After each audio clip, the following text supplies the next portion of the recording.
Welcome to Friday. Today in our study, we're going to get right to it. In James chapter 1, we're going to end chapter 1 today.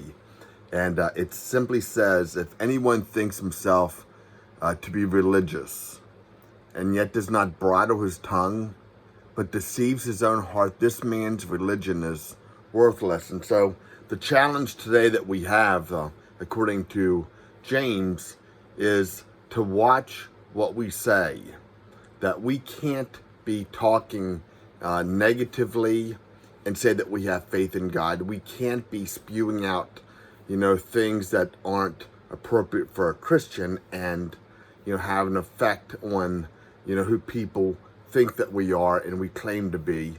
He says, if someone thinks that you're a religious person, if someone thinks that, I've discovered who God is, I have a relationship with the Lord, I walk with Jesus, I talk with him, I hear his voice, and yet that conversation, that communion, that relationship doesn't affect how we, talk, that we just have a life full of words, that we won't have any impact on our lives.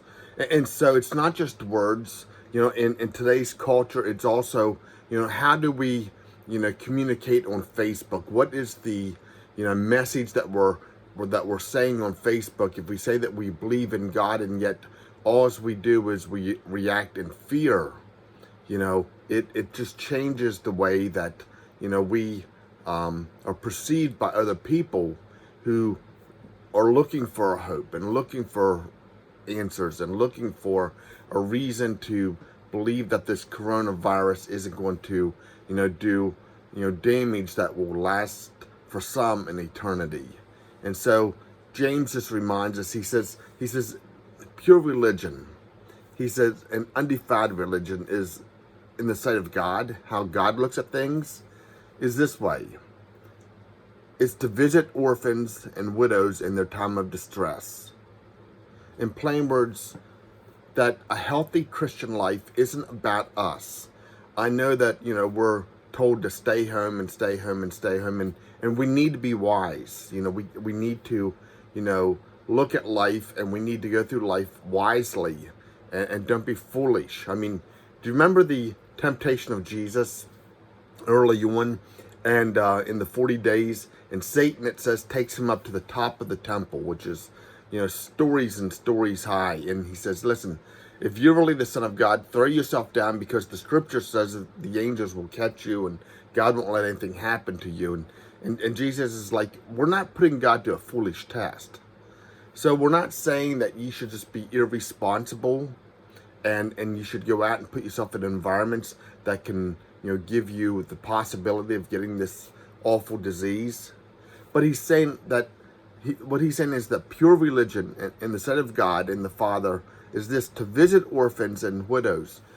Maybe the thing that we need to do is just call up people who are older and can't do for themselves. I was talking to my sister yesterday, and she was taking some groceries to an older lady in her church. And she said, don't worry, I'm being smart. She said, I knock on the door. I put the groceries on the front porch. She said, I knock on the door. I go to my car and I wait. And if she doesn't come out, she said, I call her on the phone and say, hey, your groceries are there. And I wait for her to come out, get her groceries in her house, and then I leave. And I thought, that's really being, a Christian in a practical way. And so, Paul or James is saying to us, the pure and undefiled religion in the sight of God and our Father is this: to visit orphans and widows in their distress. And today we have the ability to have an amazing ministry by just reaching out and helping those who can't help themselves. And there's a second thing. And listen, Paul, I got Paul on the brain today. And James says this: and to keep oneself unstained by the world.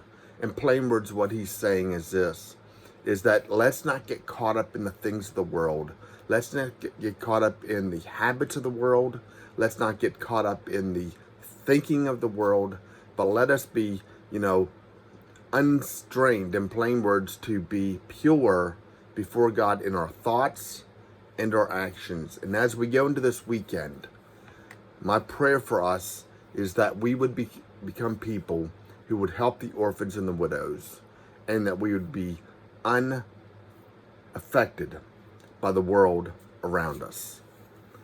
God bless you. Have an amazing weekend. Tomorrow at 9 o'clock, I will be praying at the church. If you want to join me, you can. I would prefer that you simply text in your prayer request, and I will take those and I will pray at the altars for you, and we'll see what God does. And then Sunday morning, we will be live on Facebook and our YouTube and our website. And if you want to join us, we're also doing a drive-in church for the first time. It will all start at 10:30. You'll stay in your cars. You'll use your radio to hear, and a big screen there. You'll be able to see what's going on. God bless you all. Have an amazing weekend.